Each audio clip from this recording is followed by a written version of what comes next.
The poorest countries are at risk of famines of biblical proportions brought on by the pandemic, according to the World Health Organization. A report by the World Food Programme estimates that people who are at risk of starvation could go from 135 million to over 250 million. The 10 countries most at risk suffer from economic hardship, war, and climate change. Astonishing numbers. Ali, thank you very much for the reporting. Appreciate it. We turn now to breaking weather news. Another round of dangerous storms sweeping across the southern United States. At least 3 people have been killed in eastern Texas after a possible tornado touched down in Polk County. There are reports of as many as 30 others who are injured. And another deadly tornado hit Marshall County, Oklahoma. Officials say 2 people are dead and a third is in critical condition. The area also saw heavy rain and hail. Here you can see a rainbow forming during a hailstorm with a possible tornado developing there in the distance. Well, NBC meteorologist Janessa Webb is following it all. Janessa?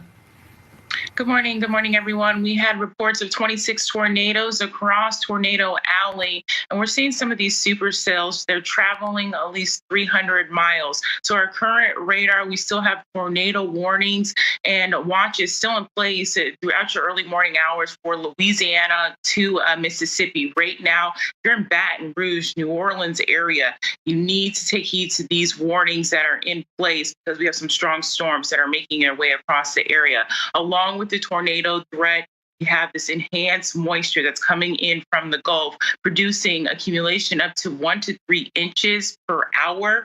This whole storm system will continue to shift east with the severe weather threat really enhanced from Alabama to Atlanta this afternoon. That's a look at the big weather story of the day. Here's a closer look at your day ahead. What's producing the severe weather, the recipe right now, it's just right with the warm temperatures in place. The winds, they're kicking up from San Antonio to Houston today. We're seeing highs. They're back in the lower 90s. So I wish I could say this was over, but this whole system's pushing east, more severe weather on the way. We'll talk about that. Oh, a lot to watch closely. Thank you, Janessa. Cats are now falling victim to the coronavirus pandemic.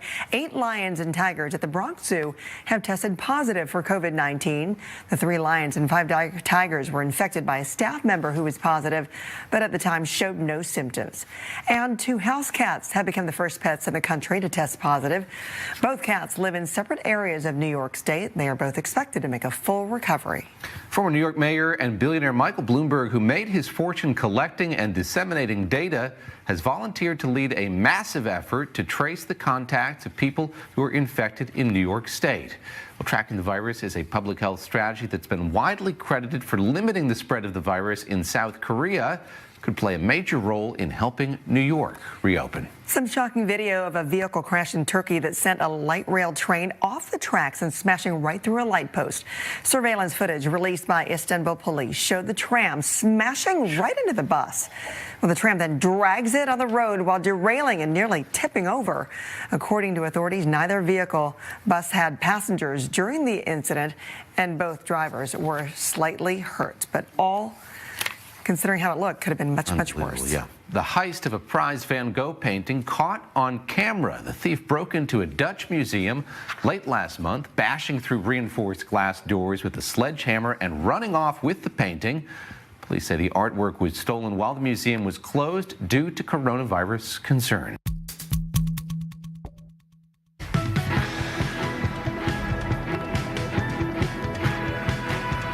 In today's Quick Hits, 2 Turkish healthcare workers didn't let the coronavirus stop their wedding. Instead of wearing a gown and tuxedo and accompanied by only 2 witnesses, the couple tied a knot in an empty wedding hall wearing hazmat suits. An Italian manufacturer is working on a concept that could make traveling safer for a post-coronavirus world. It's called the Janus seat, which uses a glass partition and a reversed middle seat to reduce the risk of spreading the virus. While stuck indoors under a coronavirus lockdown, a Russian ultra-marathoner found another way to exercise. There he is, completing a 10-hour run covering 62 miles, all by running circles around his bed, even getting his family involved, carrying one of his kids, whatever it takes, and really getting to know that bedroom. Yeah. Really, every corner of it really, really well. Above and beyond with the kid on his shoulders there. Got to be a bit boring after a while. Good, bravo to him, though. Hi, everyone. We continue to be in the heat of severe weather season, and the same storm system that impacted the south this morning and throughout your overnight right now will continue to shift to the east today and enhance risk of severe storms for Atlanta all the way to Alabama. 30 million are going to be impacted. Wow. All right. A lot to watch with that. Janessa, thank you so much. You won't see the Onceler, don't knock on his door. He stays in his lurkum on top of his store. He lurks in his lurkum, cold under the roof, where he makes his own clothes out of mufford moof. Actor Danny DeVito celebrating Earth Day by reading the Dr. Seuss classic, The Lorax. The 75-year-old recorded himself reading the 1971 children's book while self-isolating during the coronavirus pandemic. Classic book. Classic, great movie too from the kids if you're looking for. He having an easier time with those rhymes than I have when I read that book, I must say. Well, the 50th anniversary of Earth Day looked a bit different this year due to the global coronavirus pandemic. While most people have been staying indoors, nature has been running its course and reclaiming its territory. Here's NBC's Lester Holt. As spring flowers bloom and the sun shines, we know this season of rebirth will be unlike any other. While we stay inside, outside, Mother Nature is thriving. The water in Italy's Venice canals clear.